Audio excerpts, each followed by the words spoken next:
Oke, sip. Nah, di sesi talk show ini, aku bakal menyampaikan pertanyaan ke Kak Vina yang sudah kami siapkan. Namun kalau teman-teman ada follow up question dari jawabannya Kak Vina, itu boleh banget ditulis di kolom chat ya. Jadi nanti aku sampaikan ke Kak Vina juga. Oke, sebelumnya terima kasih banyak Kak Vina sudah berkenan untuk menjadi bintang tamu hari ini sebagai rangkaian kesehatan mental di Rumansa. Salam kenal Kak, aku Nesa, founder dari Rumansa, dan aku happy banget akhirnya ketemu Kak Vina langsung. Salam kenal Nesa. Salam kenal. Terima Oh kasih sudah memilihku loh untuk iya, menjadi. sama-sama juga loh sudah bersedia di Iya. podcast ini. Oke, mungkin aku bakal kasih tahu background sedikit dari Kak Vina, teman-teman. Jadi Kak Vina ini sejak umur 18 tahun ya sudah mengalami, bukan mengalami ya, lebih ke menjadi survivor. Dan memutuskan ke psikolog karena ternyata awalnya banyak bisikan negatif. Dan ada one thing yang kita pelajari teman-teman, malah Kak Vina tuh pernah mention bipolar ini membawa Kak Vina belajar berempati. Gitu. Nah, terus ada salah satu quotes yang aku setuju banget, yaitu tidak apa-apa untuk meminta bantuan dan tidak apa-apa untuk tidak selalu baik-baik saja, karena dalam setiap kesulitan selalu ada harapan dan setiap langkah kecil menuju penyembuhan adalah kemenangan besar. Wow, that's a strong quotes, Kak. Dan mungkin ini salah satu kemenangan dari teman-teman juga ya, kalau misal kita mau cari tahu sebenarnya kita kenapa dan sebagainya, dan kita menghadirkan Kak Vina di sini. Nah, mungkin aku mau langsung ke pertanyaan pertama kita nih, Kak.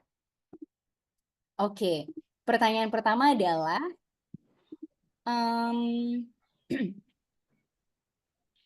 oke, eh, sebenarnya aku mau tahu dulu dari pertamanya banget nih, Kak. Kenapa sih Kak Vina pada akhirnya jadi terbuka dengan kondisi Kak Vina sekarang? Apa yang menjadi pendorong utamanya untuk kayak, aku harus bisa menarasikan apa yang terjadi denganku? Sebelumnya sebentar dulu. Ternyata masih ada miskom di tim aku. Aku sabarin dia dulu boleh gak Oke, ya? oke, oke, boleh, boleh. Aku telepon aku. Dia It's okay, bilang it's udah okay. join sebentar ya. Ya, ya, ya, ya, ya. Boleh update ke timnya, Kak? We are live right now. Oke. Oke, what was the question before? Maaf banget. Silahkan. Oke, it's totally fine, no worries. Oke, aku mau tanya pertama adalah apa sih yang menjadi pendorong utama Kak Vina untuk akhirnya mulai terbuka dan berbagi tentang perjalanan kesehatan mentalnya? Apa yang akhirnya mendorong Kak Vina jadi kayak, oke, I wanna share my story gitu. What a good question. Tapi sebenarnya aku tuh speak up tentang kesehatan mental aku itu di umur 18 tahun, di tahun di mana aku didiagnosa gangguan bipolar. Oke. Dan menurutku dan menurut psikologku juga waktu itu, juga psikologku di Bandung, dan dia bilang dan plus kaget kenapa akhirnya langsung speak up. Gitu. Sebenarnya aku kan didiagnosa tuh Maret 2018. Kemudian aku speak up itu di November 2018. Nah, kenapa sih aku speak up? Sebenarnya waktu itu aku ada, mungkin ini agak trigger warning. Jadi ceritanya aku relapse di fase depresi. Kebetulan aku tuh bipolarnya mostly ke depresi banyak ya. Tapi mungkin kelihatannya enggak ya, make upan terus. Kemudian um, aku waktu itu lagi relapse di fase depresi, ada pemikiran untuk menyakiti diri sendiri waktu itu. Sofistik. Tapi akhirnya aku langsung stop dan berpikir bahwa bude ini aku ngerasain hal seperti ini sakit banget ya, nggak enak banget ya. Ya kan, kayak kita punya fase depresi, terus kita punya perasaan kayak ingin mengakhiri hidup dan lain-lain, itu kayak enak banget rasanya gitu. Rasanya kayak udahan aja sama masalah. Terus aku mikir kayak, tunggu deh, teman-teman di luar sana gimana, orang-orang yang belum punya kesempatan untuk ke psikolog, belum punya kesempatan untuk ke psikiater, ataupun mereka yang masih takut untuk ke psikolog, ke psikiater itu gimana? Gitu. Rasanya mereka gimana? Rasanya mereka merasa sendirian gitu. Nah, Hmm. at that time di 2018 itu, seingatku kesehatan mental tuh belum se-aware sekarang, Ya. masih tabu gitu. Karena memang aku sebelum-sebelumnya juga ada mata kuliah tentang kesehatan mental di jurusanku, di FISIP Unpad. Akhirnya aku karena memiliki perasaan itu, aduh aku nggak mau nih teman-teman di luar sana juga ngerasain kayak aku pengen mereka tuh juga merasa ada temen ya dimana kita tuh berjuang bareng. Akhirnya aku speak up di Instagram dulu awalnya. Oke. Tapi karena aku memang basicnya memang suka bikin video, aku bikin story lainnya lah ya, bagaimana aku speak up. Aku bikin, aku kasih shoot aku ke psikolog, ke psikiater, megang obat. Aku tuh juga baca-baca jurnal-jurnal kesehatan mental tentang bipolar, mostly. Akhirnya aku speak up. Jadi aku tuh nggak mau teman-teman di luar sana tuh merasa sendirian sih. Oke. Wah. Dan lebih menekankan bahwa it's okay. Kamu tuh merasa sedih karena yang aku rasain tuh, yang aku lihat juga society tuh bikin kita ngerasa kayak gue nggak boleh sedih, gue harus kuat gitu.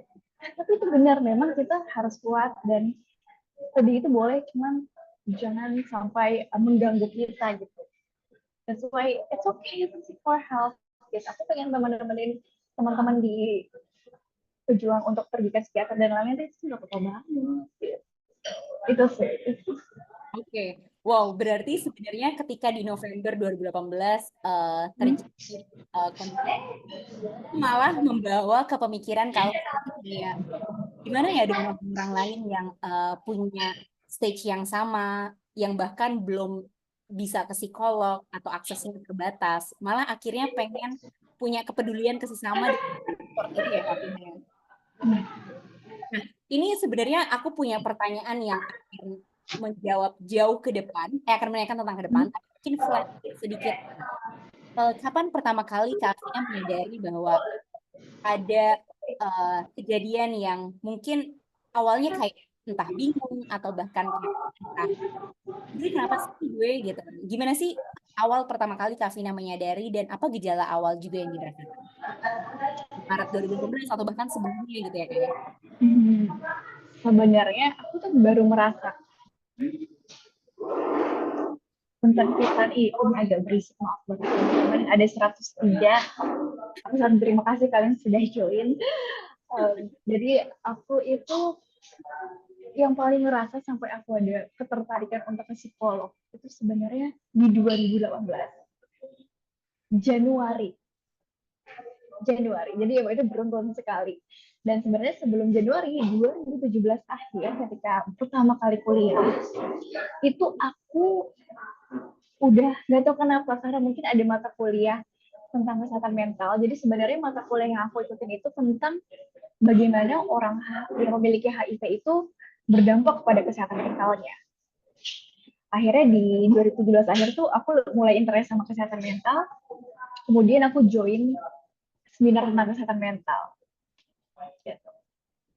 Nah, akhirnya karena memang sudah mengikuti kesehatan mental dari 2017 akhirnya pas banget 2018 awal, itu aku ada trigger terbesar.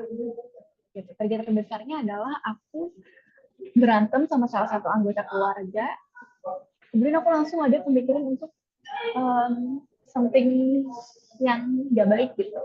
Misalnya kayak, udah lo bunuh aja gitu. Atau seperti, tuh aku ingat-ingat, kayak misalnya kamu gak berguna, lihat deh keluarga kamu aja gak suka sama kamu, gini-gini. Jadi pemikiran buruk itu selalu ada seperti itu. Dan aku sampai yang kayak pengen impulsif ngelakuin hal itu. Akhirnya aku stop. Aku berusaha untuk tahu diriku, dan aku bilang ke diriku sendiri kayak, gak harus ke psikolog gitu. Bisa kayak gini. Tapi masih denial tuh, itu nggak masih denial tuh pasti ada stage-stage seperti itu. Ya udah, akhirnya Maret aku mengalami gejala depresi yang berkepanjangan, yang dimana aku baru sadar ini tuh adalah gejala gangguan kesehatan mental. Aku mengurung diri, jadi aku kan harusnya kuliah ya waktu itu, kuliah tahun kedua aku. Itu aku harusnya kuliah, tapi aku malah gak masuk kuliah selama 3 hari. Jadi aku nggak tahu kenapa pas masuk kuliah. Jadi awalnya kan masuk kuliah, di mata kuliah A misalnya. Dan di mata kuliah A ini aku tuh merasa kayak teman-teman aku tuh gak suka sama aku. Jadi pemikiran yang mengeneralisir semuanya, akhirnya aku langsung pulang ke kosan. Nah, ketika pulang di kosan, aku mengurungi diri selama 3 hari. Jadi ciri khas aku itu, kalau misalnya lagi depresi, aku tuh gak mau ketemu orang sama sekali. Aku narik diri, aku takut banget ketemu orang. Bahkan HP, pasti teman-teman yang mengalami juga pasti ngerasain. HP itu aku matiin. Dan dulu aku pas 3 hari itu aku sering banget diaktif Instagram aku. Jadi pemikiran aku tuh hitam putih sekali. Yaudah gue harus matiin Instagram, yaudah gue harus matiin HP, semua orang gak sayang gue. Gitu. Dan puncak kenapa harus ke psikologis sih bilang waktu itu pengen suicide attempt sebenarnya. And it's really hurt. Terus akhirnya aku langsung aware sih, langsung gak tahu kenapa mungkin kita memang di 2017 akhir tadi aku udah ikut seminar-seminar kesehatan mental seperti ini. Akhirnya aku wah nggak bisa, gue harus ke psikolog. Aku tuh pengen banget, sampai sekarang masih wishlist aku sih sebenarnya. Aku tuh pengen banget, bukan kesehatan fisik aku aja yang sehat. Kayak misalnya, bukan makeup aku aja yang bagus. Aku pengen, aku tuh damai. Pengen tuh kesehatan mental tuh juga damai. Aku gak kebayang sih, kalau waktu itu aku juga ke psikolog, aku tuh sekarang gimana aku gak tahu. Gak kebayang. Karena jujur, kalau ngasih pertolongan lewat psikiater, lewat psikolog itu tuh alhamdulillah membantu aku banget sih. Jadi gitu sih awalnya, ada gejala depresi. Gitu. Tapi kalau gejala manik ceritanya beda lagi gitu. Yes. Itu nanti yang bisa kita dengarkan gitu ya. Tapi aku mau sekaligus menjawab dari pertanyaan Kamelisa. Apa sih contoh penyebab ringan atau yang kecil sehingga bisa mengganggu sampai ke mental? Sebenarnya mungkin ini Kak Vina juga bisa menjawab ya nanti. Tapi memang pastinya kalau secara pencetus itu nggak mungkin sekali efek terus abis itu langsung membuat efek di tubuh kita atau misal di perasaan kita tuh jadi menggebu-gebu. Contoh misal tadi Kak Afina mention ada di kondisi keluarga, terus habis itu ada datangnya pemikiran gak baik, terus habis itu malah mendorong pemikiran negatif dan melakukan hal-hal impulsif. Itu pasti ketika kondisi keluarga yang misal sedang tidak baik atau misal dorongan pikiran negatif, itu nggak mungkin dari satu hal doang ya kayak di momen 2017 atau 2018 tersebut. Mungkin sebelumnya memang terbiasa akan hal itu atau memang ada bisa dibilang lingkungan yang nggak mendukung dan sebagainya. Nah, kalau dari Kavina sendiri, sebenarnya kalau dari gambaran so far, apa sih pencetus yang paling terbesar sampai akhirnya membuat kayak ada respon di mana kita punya pemikiran yang impulsif? Mungkin aku juga belum baca jurnal ya. Aku cuma baca baca. Ya karena aku belum profesional ya. Cuman aku juga konsultasi ke psikiater psikologku. Kalau impulsif itu tuh sebenarnya terjadi mostly itu karena kan aku juga ada ADHD ya. Ini banyak banget sih. Dan ADHD itu cenderung dia impulsif dan tidak memikirkan kedepannya tuh apa sih kejadian bakal terjadi kalau gue ngelakuin ini. Nah aku tuh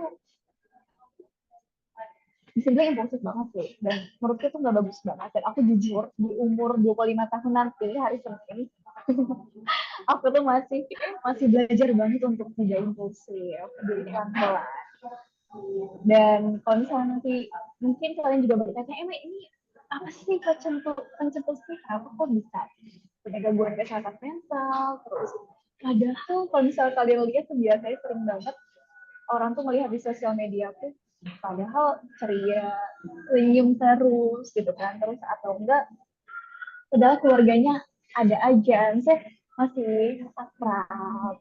Apalagi kalau orang-orang lihat aku deket sama ayahku, aku juga deket sama ponakanku dan lain-lain.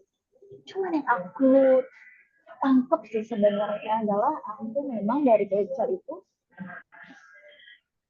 jarang mendapatkan masalah. Maksudnya adalah ketika aku ada masalah, karena mungkin aku yang terakhir perempuan satu-satunya ya. Oh, oke. Jadi kebayang nggak sih? Biasanya kalau misalnya seorang manusia dapat masalah, itu tahu gimana cara nyelesain ya kan? Oke, gue harus hadapin ini, gini.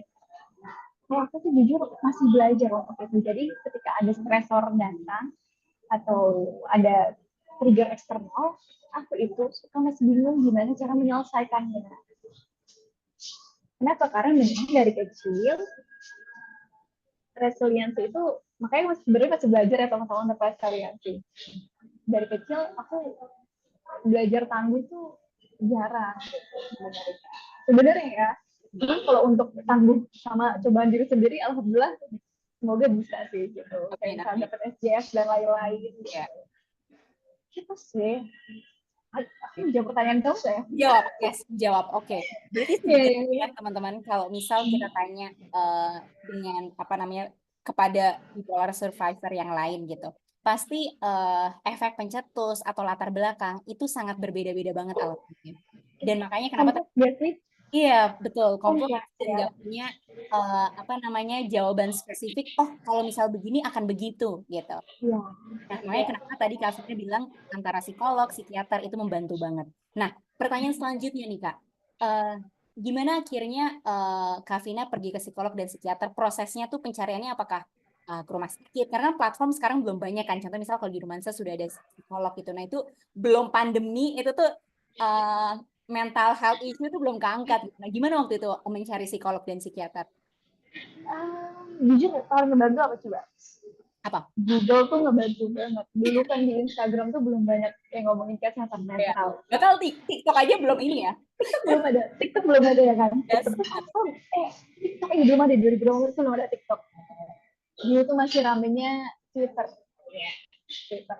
Nah, aku tuh jujur sampai sekarang aku tuh kalau nyari apa-apa tuh bukan ke platform dulu sebenarnya.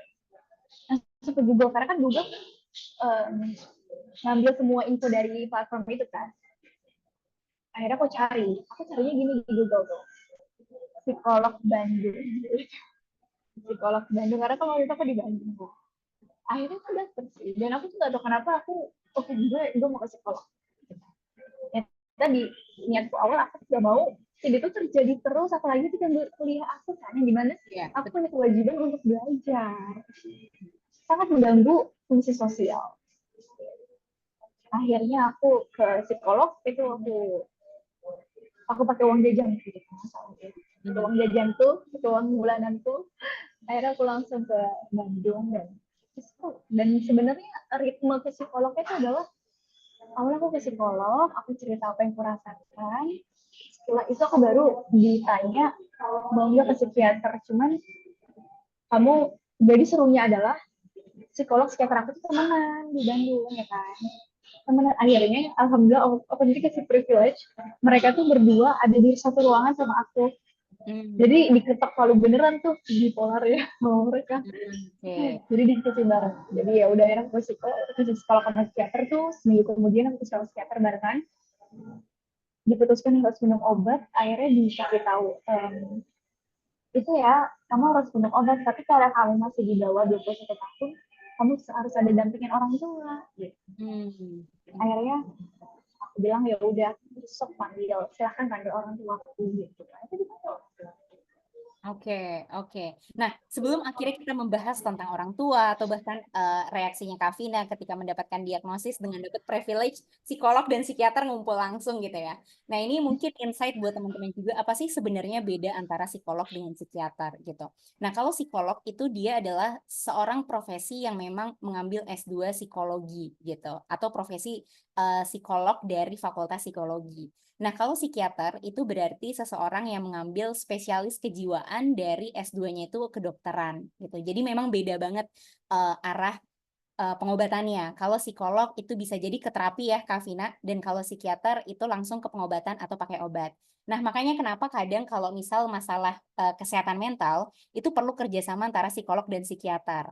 Psikolog tuh bisa jadi terapinya after atau misal saat minum obat. Nah, tapi kadang psikiater tuh sangat membantu untuk di momen-momen awal ya kayak ketika memang kondisinya sangat perlu untuk pakai obat langsung gitu. Nah, eh, mungkin yang pengen aku tanya setelah tadi Kak Vina mention ternyata perlu dampingan orang tua atau keluarga gitu ya. Nah, reaksi Kak Vina gimana nih? Apakah kayak takut atau misal apa? Karena ternyata deket juga dengan ayahnya ya. Dan apa sih peran keluarga yang sangat mendukung dan seharusnya seperti apa dengan orang yang punya gejala kesehatan mental? Jadi pertama kali tahu aku sedang mau di sekolah itu aku nggak ada, sebenarnya ada rasa senang sama sedihnya. Cuma jujur kita nggak boleh bohong, mostly sedih deh, kecewa Ya. sebenarnya dan takut. Senangnya apa? Senangnya itu adalah aku jadi tahu diri aku tuh kenapa, Hmm. sehingga aku bisa mempelajari diriku dengan baik. Sebenarnya yang sedihnya dan takutnya adalah aku tak dihakimi sama keluarga. Hmm. Walaupun keluarga aku tuh beberapa ada yang kesehatan dan aku pasti punya ekspektasi mereka mengerti aku, tapi di lapangan ternyata ya susah gitu untuk mengertinya memang. Dan peran keluarga itu penting sih buat aku, penting dong. Apa yang penting? Apalagi Sorry. kedengeran ya, peran keluarga itu penting banget Oh, buatku. oke. Hmm. Tapi yang harus aku ketahui juga, aku nggak bisa selalu maksa mereka untuk mengerti aku. Hmm. Ya nggak sih, that's you real. Peran keluarga memang penting, cuman kadang kita harus berekspektasi tuh, maksudnya harus oke, keluarga harus ngerti kita, tapi kita pun harus ngerti diri sendiri gitu. Peran keluarga tuh penting banget, karena apalagi ketika lagi dirawat, karena aku kan juga beberapa kali pernah di RS, pernah di bangsal jiwa, dan peran keluarga tuh pasti ada di situ. Cuman yang tidak, mungkin orang tuh mandangnya peran keluarga tuh sebagai support system ya. Cuman yang aku ingin kasih tahu ke kalian, mungkin kita saling sharing juga, menurutku support system tuh nggak harus sedar, menurutku ya. Karena yang aku pelajari juga dari komen-komen TikTok, dari komen-komen Instagram, dan semua keluarga itu mau ngebantu orang yang lagi juga, sebenarnya kalau anak yang berjuang mental, kalau kamu punya teman yang support banget, it's fine. Kalau kamu punya pasangan yang ternyata dia ngebantu kamu banget gitu loh. Jadi kadang tuh aku merasa juga kontenku bersama keluarga aku tuh kadang nge-trigger teman-teman, karena ada yang DM aku, Kak. Kalau mereka jadinya berpikir, oh, gue gak punya support system kayak aku, ini udah lah, follow aja gitu. Jadi kita bisa lihat bahwa gak semua hubungan keluarga dengan hubungan orang tua dan anak di Indonesia itu gak semuanya baik gitu. Jadi kalau misalnya kalian punya support system dari luar, kayak misalnya mungkin dosen pembimbing atau misalnya sahabat kalian, itu gak apa-apa banget gitu sih. Tapi jujur emang peran keluarga penting banget, karena kan ya nggak bohong lah ya, kita juga pengen di keluarga kan sebenarnya. Cuman aku tuh kenapa ngomong kayak tadi, aku tuh pengen teman-teman tuh jangan terlalu, aku juga sebenarnya dulu aku tuh merasa keluarga aku harus ngerti aku, oh aku bipolar ini dulu. Afina kecil pengennya di saat, cuman ternyata aku harus belajar ngerti diriku sendiri, itu satu. Dan kedua, prioritas udah tua, emang susah ada. Alhamdulillah abah ibuku ngerti aku, cuman pasti ada apa ya, trial errornya lah ya, untuk mereka mengerti aku, untuk aku mengerti mereka. Sebenarnya, wow, oke, thank you Kak Vina. Sebenarnya ini karena semua itu pasti butuh proses, bahkan keluarga untuk menerima butuh proses, kita butuh proses. Mungkin yang diekspektasikan bukan keluarga menerima kita dulu yang menerima diri kita sendiri ya Kak ya. Walaupun tadi Kak Vina mention awalnya pasti responnya sedih dan sebagainya. Oke, eh, dan aku jadi mau tahu nih Kak, tadi Kak Vina sempat mention terkait pernah di bangsal jiwa juga dan sebagainya. Apakah itu memang disarankan psikiater, dan gimana pengalamannya di bangsal jiwa Kak, bertemu dengan namanya kah atau itu private? Kita Tapi fakta ya, ya aku tuh di waktu itu di sana itu BPJS loh. Jadi aku BPJS. nggak pakai yang swasta, maksudnya Ya. ya pemerintah sangat membantu. Nah, di situ aku ingin sendiri sih, karena aku nggak mau ngebahayain diri aku. Dan di sana ternyata aku banyak belajar. Hmm. Ternyata banyak pasien yang umurnya lebih muda dibanding aku. Bahkan ada yang waktu itu sih aku paling muda ketika aku dirawat ada yang 18 tahun. Dan ketika dia umur 18 tahun, pas dia lagi sama aku. Jadi lucunya tuh kalau misalnya kalian pernah nonton Daily Dose of Sunshine, itu mirip banget. Oke, filmnya boleh Banget. di-mention lagi nggak apa? Daily Dose of Sunshine atau enggak It's Okay to Be Not Okay yang Korea itu. Itu mirip banget. Karena Oke. aku dulu mandangnya, karena aku waktu di Bandung aku pernahnya ke RSJ yang di Cisarua. Nah aku tuh nggak bareng sama orang-orang, aku tuh cuma di VIP waktu itu, jadi dia sendiri gitu. Kalau ini tuh yang kayak kalau keluar kamar nanti ketemu teman-teman lain, kita ngobrol gitu. Nah dari situ aku ada remaja umurnya 18 tahun, bayangin deh dia didiagnosa skizofrenia, bipolar, sama PTSD, sama apa lagi aku bingung, saking dia tuh ternyata setelah belajar ternyata ada yang lebih parah dibanding aku. Terus ada juga yang ternyata umurnya lebih tua dibanding aku, udah 30-an ada, yang 28 ada, terus laki-laki juga ada, laki-laki yang skizo atau psikotik akut itu banyak. Bahkan di sana tuh ada yang penerima beasiswa, terus ada yang apa gitu, ada yang lagi tinggal wisuda. Jadi menurutku yang aku lihat ya di pasien-pasien sana, kesehatan mental tuh nggak lihat dari kamu cantik, kamu kaya atau enggak, kamu laki-laki atau perempuan, kamu umurnya lebih tua lebih muda. Bahkan aku dapat info juga ada yang umur 7 tahun itu kan aku lupa, tapi dia dikarenakan dibully di sekolah. Itu sih it Wow. was fun karena aku jadi belajar tentang manusia. Jadi itulah tadi mention kenapa kamu belajar berempati. Wow, ini menarik banget teman-teman dari yang Kak Vina mention. eh, Kesehatan mental atau bahkan nanti ketika ternyata kita ditakdirkan untuk punya gangguan, itu tidak melihat dari background apapun ya Kak ya. Dan itu bukan jadi penghambat untuk kita bisa mengaktualisasikan diri. Jadi misal Kak Vina sekarang tetap bisa eh, produktif atau bahkan tadi ya Kak ya, ada yang lagi mau wisuda atau bahkan yang tadi udah bekerja dan sebagainya. Nah, eh, mungkin aku mau mention sedikit teman-teman ini insight juga buat teman-teman. Jadi selain dari aku di Rumansa, aku pernah waktu itu magang di Puskesmas untuk ngelihat sebenarnya proses industri kesehatan mental pemerintahnya tuh sudah sejauh apa sih gitu. Nah, Rumansa ini hadirkan sebagai pilihan kalau kita mau ke psikolog swasta gitu ya. Tapi tidak menutup kemungkinan pasti kita ada aja yang saat itu butuhnya adalah bantuan dari pemerintah. Kalau teman-teman butuh ke psikolog dan itu bantuan pemerintah dengan harga yang jauh lebih murah, itu bisa ke puskesmas dulu. Nggak semua puskesmas ada psikolog, tapi pasti di setiap puskesmas ada layanan kesehatan mental atau dokter umum yang minimum dia terlatih untuk apa namanya menangani orang-orang yang ingin konsultasi terkait kesehatan mental. Nah, dari situ baru minta surat rujukan ke psikiater, dan bahkan tadi Kak Afina bilang ya, kalau misal bisa pakai BPJS untuk ditangani di bangsal jiwa, itu betul banget dengan maksimal kalau nggak salah 1 bulan ya Kak ya, untuk nanti balik lagi baru bisa ke bangsal jiwa lagi. Jadi buat teman-teman jangan ragu untuk memulai memperhatikan diri khususnya di kesehatan mental selain kesehatan fisik gitu. Karena kalau di perempuan di Gen Z sekarang kan ya kayak kita jadi hobi lari, jadi hobi pilates, itu kan untuk kesehatan mental kesehatan fisik gitu. Nah, kesehatan mentalnya juga kalau misal mau ke psikolog, go on, nggak usah apa namanya, nggak usah ditunda-tunda. Kalau butuh yang online, silakan cari banyak platformnya, salah satunya kita dan sebagainya gitu. Nah, aku penasaran dengan eh bisa dibilang ini kan perjalanan yang panjang ya kayak dari umur 18 sampai 25 pasti sekarang kalau boleh tahu apakah Kak Vina masih mengonsumsi obat yang disarankan atau seperti apa nih kalau boleh tahu? Udah enggak, sama sekali aku tidak.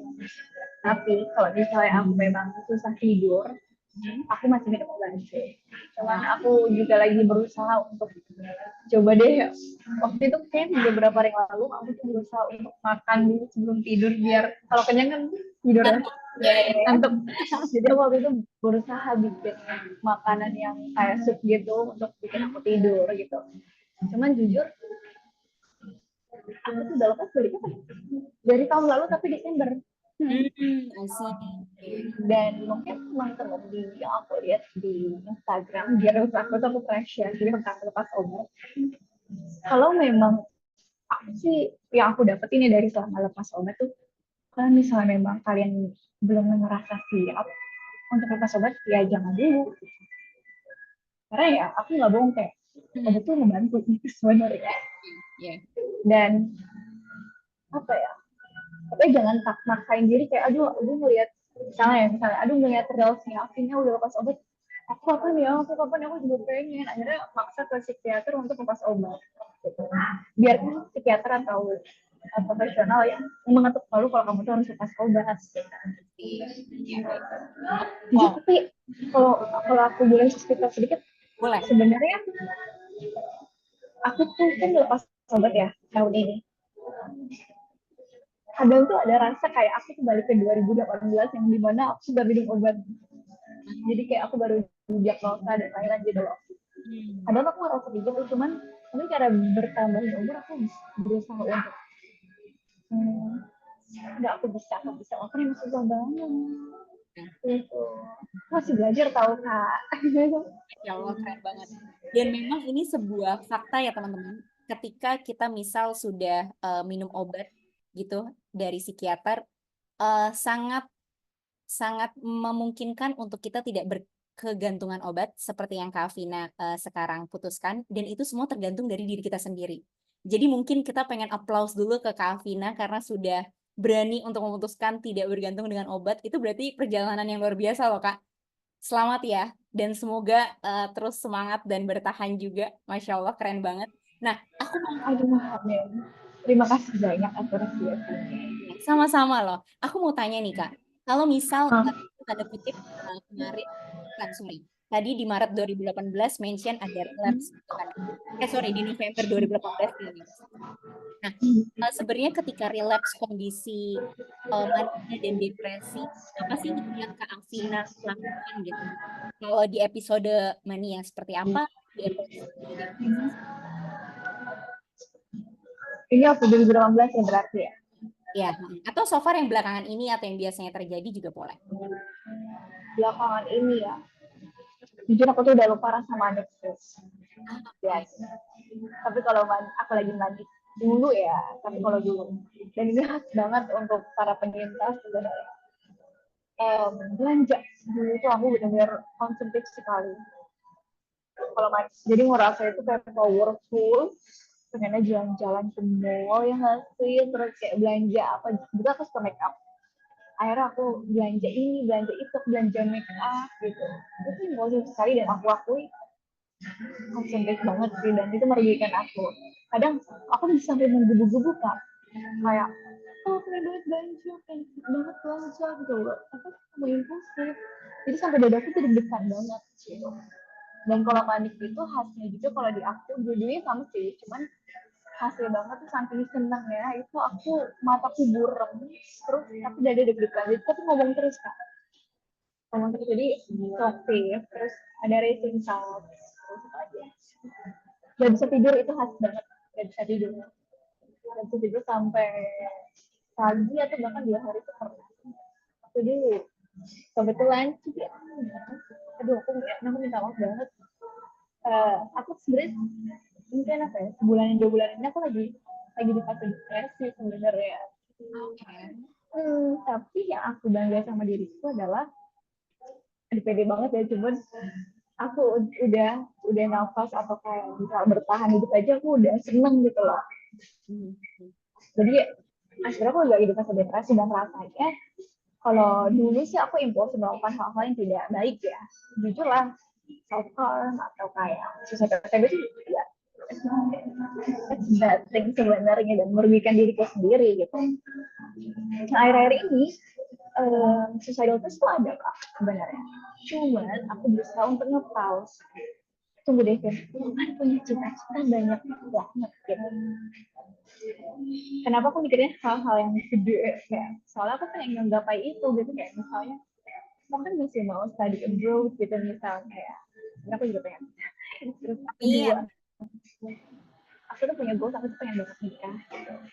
Karena mungkin sebelumnya aku um, selalu gagal dalam hubungan, jadi kayak pengen banget ya nikah gitu kan. Terus juga pakai goals yang besar sih sebenarnya. Mungkin kalian ada goals yang kayak aduh gue mau lulus atau kayak gue mau lihat orang tua gue bahagia sama gue gitu. Jadi hal-hal itu tuh muncul ketika aku ada fase down. Cuman memang aku kadang juga lupa untuk mengapresiasi hal-hal kecil yang udah aku apa ya, hal-hal kecil yang bikin aku stay alive gitu. Contohnya aduh nggak bisa, aku nggak mau kalau hari ini aku bisa ketemu, aku nggak mau kan besok aku mau lari di GBK, bukan soalnya hal kecil ya, tapi aku tuh suka banget apa ya, ini kalau kalian suka lari, suka suka yang hijau-hijau itu kan bakal suka ke GBK. Aku jadi promosi GBK, cuman intinya waktu itu aku sempat ada pemikiran hal seperti itu. Oke, bisa gue mau lari, gue mau minum kopi, sorry bisa ngeliat hijau-hijau. Jadi kadang kita nyari itu sih, nyari hal kecil smoking tapi ternyata itu bikin kita oh ya sih harus seperti itu. Jujur ke aku tuh sebenarnya lagi struggle banget mungkin yang satu aku mau 25 kali ya, quarter life crisis itu lebih kerasa sih parah. And it's not that easy. Dan aku apresiasi kalian semua yang join room gitu, Zoom ini 95 orang. Aku berterima kasih banget kalian udah bertahan tiap sekarang. Yeah. Oh, it's not that easy. Maksudnya orang yang mengalami suicide attempt itu beneran ada gitu. Yang mungkin kalian pernah lihat mahasiswa atau di berita-berita itu beneran ada kan. Sebetulnya aku di Unpad Jatinangor ya dulu. Itu banyak banget yang ngelakuin dan itu trigger banget. Tapi maksudnya adalah itu orang tuh beneran ada loh yang give up sampai ngelakuin suicide attempt. It's real, that's why you have to seek for help gitu. And it's fine tau merasa sedih, cuman mungkin time by time kita bakal belajar untuk mengendalikannya, walaupun it's not very easy. Kayak terbentur itu kalau kata kan malaka. Yeah. Iya. Aduh, mau jadi kemana-mana, maaf. It's okay, it's okay. Ini salah satu, ini banyak banget key points yang bisa kita ambil dari jawaban Kavina tadi, teman-teman. Yang pertama adalah tadi sekarang tuh saatnya untuk berani berkata jujur aja. Tadi Kavina bilang sebenarnya aku lagi di fase depresif juga nih di 2 bulan kebelakangan ini gitu. Tapi Kavina tetap bersedia untuk sharing di hari ini atau bahkan saat ini juga beraktivitas di luar rumah sepertinya di kafe gitu kan Kak.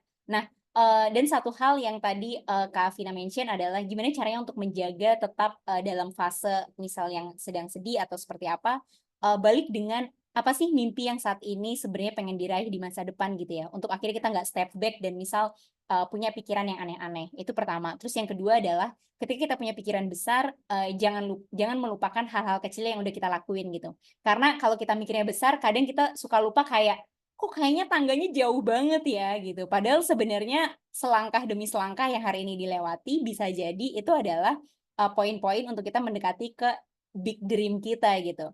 Nah, tadi ada beberapa harapan Kavina yang semoga segera tercapai, mulai dari study abroad, di S2, menikah dengan pasangan yang membahagiakan, semoga ya teman-teman, dan teman-teman juga di sini. Nah, aku penasaran nih Kak, ketika tadi sudah mention strateginya seperti apa dan sebagainya, peran apa aja sih yang sebenarnya ngebantu Kavina untuk bisa sampai di tahap ini? Apakah pengobatannya kah, atau pertemanan Kavina? Apa sih tipsnya yang sebenarnya sangat menjaga Kavina sekarang jauh lebih baik lagi dibanding di tahun 2018 misal? Mungkin sorry agak berisik lagi, semoga terdengar suaraku. Aman sih. Oke Kak, lanjut. Oke, aman ya, soalnya kayak ada yang ngebor gitu.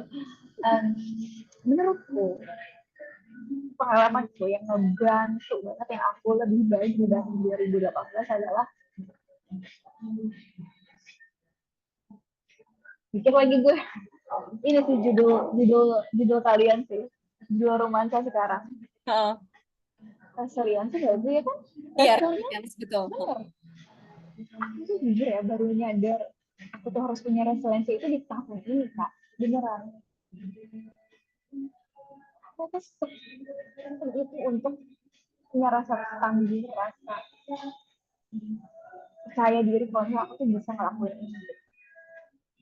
Dan sebenarnya buat aku ada resiliensi ya journey ini gak sih? journey dari kecil until now gitu. Tapi mungkin kalau misalnya specifically ke kesehatan mental seperti bipolar dan lain-lain, dari umur 18 sampai 24 itu ketika aku minum obat terapi gitu. Terapi ya yang paling membantu memang minum obat. Jangan ada satu lagi, psikolog juga ngebantu gitu. Psikolog tuh membantu. Jadi kan kalau psikolog itu kan lebih menata yang guide kita tuh cara berpikirnya tuh seperti apa. Ya. In a good way. Dan selain itu juga, jadi pertama kita buletin aja ya, kita talking points-nya. Satu, resiliensi ternyata itu penting. Bukan ternyata emang. Kedua, profesional. Ketiga, support system pasti ya. Cuman ternyata yang aku pelajari dari duluan sampai sekarang, kita nggak bisa berharap sama orang. Beneran deh. Kita nggak bisa berharap sama eksternal. Kita berharap sama diri kita gitu. Aku tuh berharapnya untuk umurku yang ketika di umur 18 tahun, aku tuh berharap aku tuh udah mengenal diri aku lebih dalam waktu itu. Jadi yang terakhir adalah mengenal diri sendiri. Udah kenal dulu sama diri sendiri gitu. Dan kita pengen kenal sama cowok lain, maksudnya ini kita yang aja tapi kan punya pasangan, tapi kita belum selesai sama diri sendiri gitu. Wow, oke. Mengenal diri sendiri tuh jujur ya, mungkin dulu ya aku tuh ketika seminar tuh gampang banget ngomongnya self love gitu kan. Tapi di lapangan it's not that easy. Trust me. But we have to trust the process, right? Gitu. Wow, oke. Aku jadi punya pertanyaan lanjutan nih, biar semakin kompleks poin-poin yang tadi udah Kak Vina mention. Dengan Kak Vina tadi bilang bahwa jadi tahu bahwa resilience itu penting gitu ya, atau ketangguhan itu penting, terus tidak bergantung ke eksternal. Dan yang ketiga adalah, tadi sorry tentang apa ya Kak yang ketiga ya? Jadi lupa. Tadi kedua apa? Lupa juga lagi. Oke, pertama profesional. Oh ya, ya Kak. Pertama ada profesional, bisa ada mengenal diri sendiri. Diri sendiri resilient. Nah, Iya.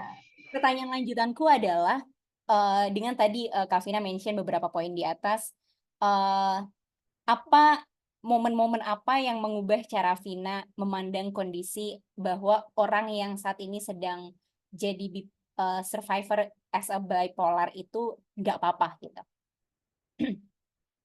Momen apa gitu Kak, sampai akhirnya kayak it's okay loh, nggak apa-apa loh. Kalau lagi nggak sehat mental tuh juga nggak apa-apa gitu. Sebenarnya banyak kali ya, cuman aku tuh nggak terlalu ingat, saking banyak ya. Mungkin itu kali ya, mungkin ketika aku, seperti aku ingat banget tuh ketika aku masuk bangsal jiwa sih. Di bangsal jiwa tuh beneran aku malam-malam bener orang ngamuk, pasien ngamuk, dan itu laki-laki, dan yang aku lihat juga ternyata nggak apa-apa loh juga buat mereka tuh baik banget, backgroundnya seperti yang aku udah cerita lagi. Mungkin aku lupa pertanyaannya apa. Sorry banget. Jadi aku tuh ada short memory Kak, sorry banget Kak.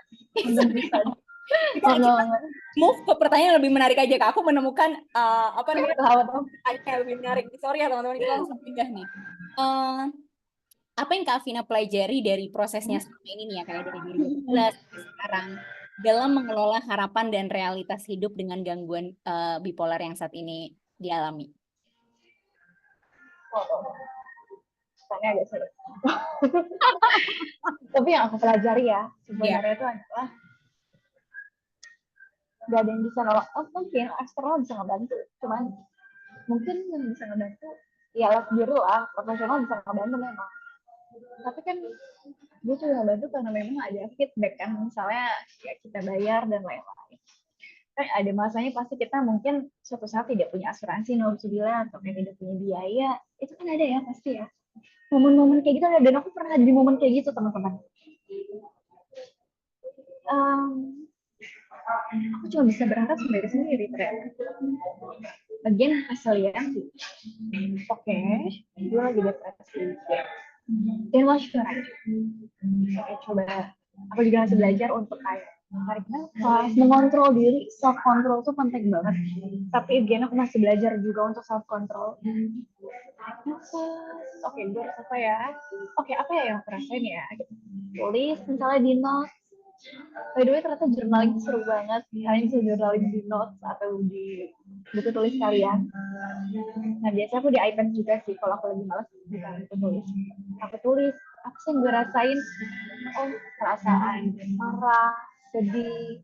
Nanti cari tahu tuh akarnya kenapa. Akhirnya belajar untuk nyelesain masalah gitu. Dan akhirnya ujung-ujungnya juga belajar untuk muatin diri sendiri.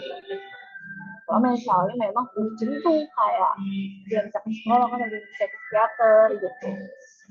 Jadi yang pelajari itu sebenarnya self control dan ada resiliensi. Iya. Itu tuh, aduh percaya deh, susah banget pasti. Susah banget. Aku tuh ada loh momen dimana kayak suka ngerasa misalnya aku nggak bisa berharap sama siapa-siapa ya, walaupun sama orang terdekat seperti orang tua atau sama kakak sendiri atau sama pacar sendiri gitu misalnya. Ya era aku belajar saat aku cuma bisa berdoa gitu. Aku bisa berdoa yang kayak teriak-teriak juga, bukan teriak sih, maksudnya yang kayak saking sedihnya tuh kayak terlupakan, kebayang gak sih? Iya. Oh, aku kayak gini, kenapa aku dikasih kayak gini? Di situ aku ada faith sama yang di atas, walaupun mungkin agak sensitif juga, agama kadang disambungin sama mental health. Beberapa orang agak sensitif sama hal itu. Cuman kalau aku, kadang aku sudah bisa berharap sama yang di atas dan berbaik sangka. Kayak misalnya aku punya bipolar, aku punya fase depresi dan lain-lain itu ada hikmahnya dari atas gitu, dikasih yang terbaik. Tapi yang terbaik lagi adalah ternyata aku jadi bisa sharing sama kalian. Itu salah satu buahnya ya kayak. Iya, jadi memang di dalam kesusahan pasti ada kemudahan sih gitu. Dan again berusaha jatuh cinta sama takdir. Aku tuh lagi berusaha banget untuk kayak gitu. Wow, aku suka banget itu jadi sebuah kalimat sih Kak, jatuh cinta sama takdir. Kita Iya, bukan jatuh cinta sama diri sendiri ataupun orang lain yang akan menjadi jodoh ya, tapi jatuh cinta dulu sama takdir ya, untuk bisa menerima semuanya ya Kak ya. tapi jatuh cinta sama takdir it doesn't mean kalau misalnya kalian harus pasrah sih. Kalau emang kalian kayak kurang suka sama takdirnya, ya memang kita harus jatuh cinta sama takdir. Karena kayak misalnya kita punya gangguan kesehatan mental gitu, misalnya bipolar depresi, itu sebenarnya nggak suka, tapi udahlah kita terima dulu. Terima maksudnya adalah kita belajar itu tuh apa sih, kayak takdiran di kantor gitu. Kayak misalnya jadi belajar tentang bola, jadi belajar untuk mengontrol diri, bagaimana si gangguan kesehatan mental ini tidak mengganggu diri sendiri ataupun eksternal lingkungan gitu. Kadang kan ada aja, ini let's be lah ya. Kadang tuh dulu aku juga seperti itu kayak gue kayak gini kok emang jadi oh harusnya ngertiin gue dong gitu kan. Kadang tuh rasanya dulu tuh kayak gitu aku. Cuma makin lama makin belajar dan bisa. Gue juga harus kontrol diri ketika lagi sama orang gitu atau apa ya, nggak ada self control. Itu nggak mudah sih, aku akui teman-teman nggak mudah, jadi kalian hebat banget tahu masih ada di sini, beneran sih. Kita semua hebat dengan versi hebatnya Ya, masing-masing. I'm so proud of you guys. Oke, berarti kalau gitu gimana kalian harapan dan realitas Kak Vina bayangkan adalah jadi punya self control untuk akhirnya bisa mengelola dua hal tersebut, dan akhirnya dari self control itu jadi punya self resilience dan tidak bergantung pada eksternal yang memang masih sesama makhluk, tapi berdoa dengan yang di atas yang memang maha segalanya ya kayak, dan bersangka dan jangan lupa jatuh cinta sama takdir walau tetap berusaha. Wow, Ya, itu rangkuman dari satu lagi kak, dari apa nih?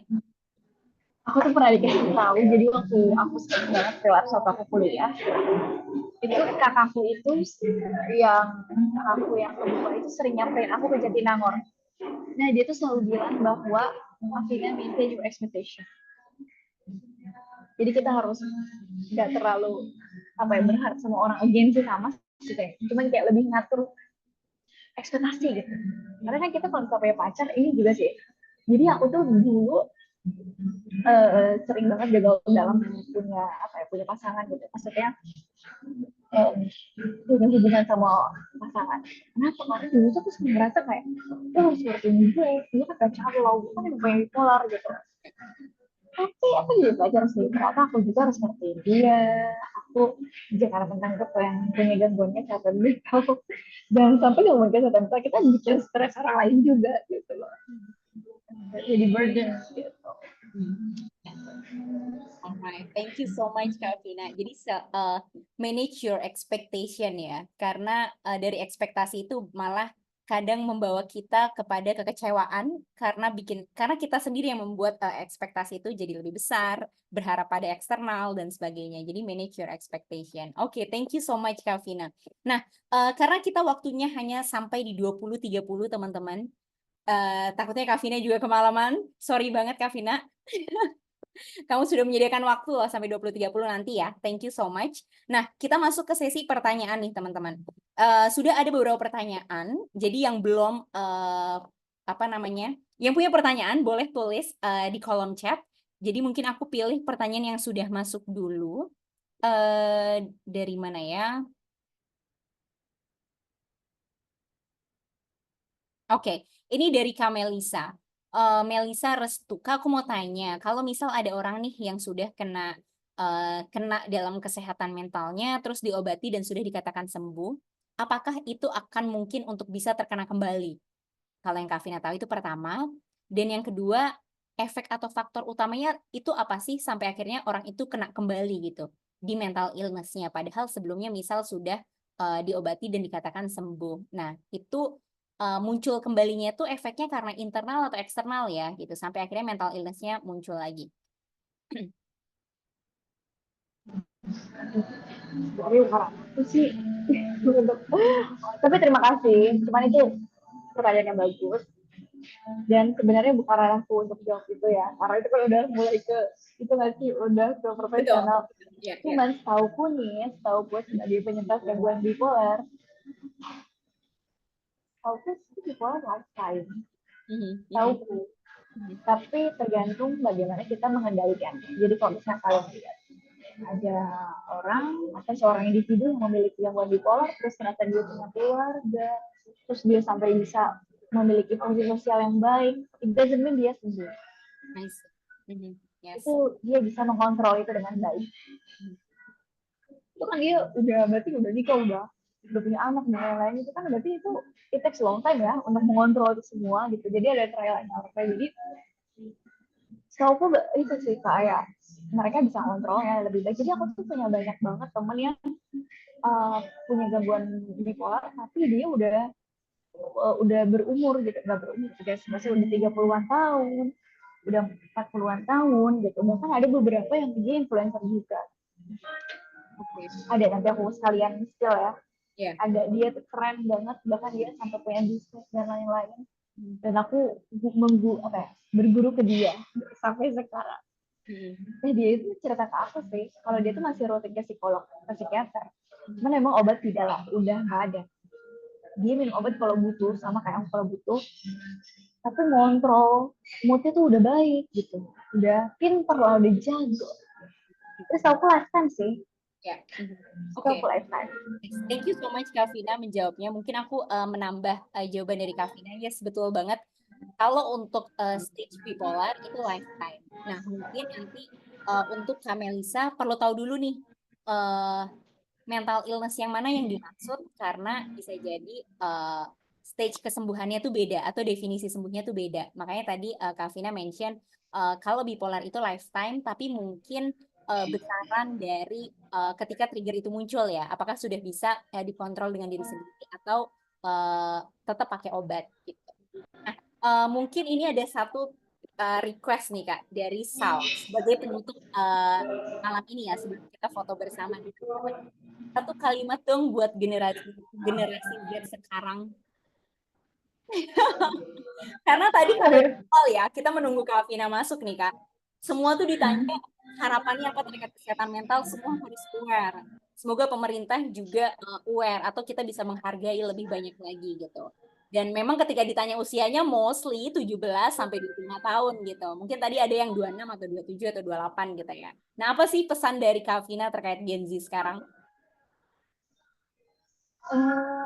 Banyak sih, itu banyak ya. Ini satu quote aja nih. Kalau mau beberapa juga, ada dua boleh Asik. nggak? Boleh dua, spill Kak. Pertama, menurutku ya, kalau kamu emang lagi nggak baik-baik aja, talk to someone. It's really fine to talk about your sadness atau your emotion. Asal nggak merugikan orang lain. Tapi kalau lagi mau cerita ke temen, tanya dulu, lo lagi sibuk gak? Lo lagi ada pikiran gak? Gitu. Kalau misalnya emang takut cerita ke orang-orang terdekat, kamu bisa cerita ke psikolog. Mungkin kan di romansa ada kan, itu bisa banget. Kalau misalnya mau langsung offline, silahkan juga. Ada kendala biaya, kita udah bicarakan tentang BPJS, ya kan? Dan jujur, klien BPJS, jujur emang agak lama, tapi kita udah ke psikolog, ke psikiater mereka baik. Tapi aku bilang tadi ada masalah jiwa yang pakai BPJS. Talk to someone is really important for you. Emang kalau kita mendem, ini milenial ya kebanyakan tuh mendem. So banget nih. Ya, cuman kadang tuh kalau mendem memang kita jadi kuat ya. Oh, aku punya resiliensi yang sangat tinggi. Cuma kadang tuh lupa kalau kita juga manusia ya sedih ya apa gitu loh. Gitu. Dan kedua, karena Gen Z, aku juga Gen Z akhir 99. Kita kan banyak sih main sosial media kan. Yang aku pelajari dari umur 18 tahun aku aktif ketika di sosial media sampai sekarang adalah boleh sih cerita ke sosial media, silakan, it's up to you, cuman kadang kita juga harus sadar kita nggak terlalu butuh validasi. Karena dulu aku tuh ngerasa gitu ya, sekarang nggak langsung, ternyata aku nggak terlalu butuh validasi. Kayak misalkan ada aja, dulu aku juga gitu Kak, yang kayak nangis, aku videoin, terus aku upload something aku dulu kayak gitu. Dan karena semua udah menurutku, karena kan kita nggak tahu ya, karena kan nge-pikir orang lain atau gimana gitu. Kita, karena kenapa aku ngomongin sosial media, karena kita deket banget sama sosial media sekarang. Yes. Oke, terakhir, kasih untuk kalian untuk istirahat. Kasih untuk kalian istirahat. And don't forget to jaga kesehatan fisik kalian juga. Karena menurutku fisik juga penting. Tadi mungkin kita udah obrolin kayak salah lari. Kita kan namanya coping mechanism lain. Kita harus kenal diri sendiri and then we will know how to cope with all the problems gitu loh. Semua obstacle yang ada. Satu lagi, aduh baik banget ya gue. Cuma gue tuh pengen kayak, keren banget kalian kuat gitu. Jadi aku sangat bangga sama kalian. Thank you so much. Hal yang sama buat Kavina juga. Ada beberapa poin tadi yang kita catat teman-teman. Kalau mau cerita, silahkan berikan waktu diri kita istirahat dan tadi banyak beberapa hal yang bisa kita petik juga. Nah, mungkin tadi ada beberapa poin ya teman-teman yang tadi dimention sama Kavina dan mungkin aku wrap up dari diskusi kita bahwa kita mungkin akan butuh keluarga sebagai support system, tapi salah satu yang paling menjadi utama adalah kita perlu mensupport diri kita dulu untuk yakinin bahwa kita mampu melewati ini semua gitu. Dari situlah makanya Kavina juga punya resiliensi yang tinggi atau bahkan bisa menemukan diri yang lebih baik lagi dan semakin mencintai mulai dari journalingnya dan sebagainya. So, terima kasih banyak buat teman-teman semuanya. Mungkin sebelum aku tutup, kita foto bersama dulu. Yang berkenan open cam, aku tunggu. Silahkan. Thank you so much Kak Widya dan juga Kasal sudah open cam. Buat teman-teman yang berkenan untuk open cam juga bisa. Kita open cam. Oke, wah ada Pak Didong Gumardi. Halo Pak, selamat malam. Oke, ini ada Kak Oktra. Mungkin boleh dibantu ya teman-teman Romansa untuk screenshot sebentar. Oke, sudah beberapa open cam. Kita mungkin hitung aja mundur. 3, 2, 1. Oke, sekali lagi. Ada 4 halaman. 3, 2, 1. Oke, sekali lagi. 3, 2, 1. The last one, teman-teman. 3, 2, 1. Oke, siap. Terima kasih banyak, Kak Vina, for your time, for your experience. Semoga jadi berkah, jadi amal jariah buat teman-teman semuanya juga di sini. Wah, Buat amin. Amin. Anything yang Kak Vina inginkan semoga tercapai juga ya Kak ya. Dan teman-teman juga semuanya semoga kita mampu untuk melewati setiap tantangan. Karena kesehatan mental penting. Jangan lupa teman-teman yang ada di sini kita bisa saling support satu sama lain. So, terima kasih banyak untuk teman-teman semuanya. Sampai ketemu di journey survivor lainnya di minggu depan. Sampai jumpa dan selamat malam. Terima kasih banyak Kak Vina dan teman-teman semuanya. Assalamualaikum. Thank you semuanya. Have a good night. Thank you, Kak.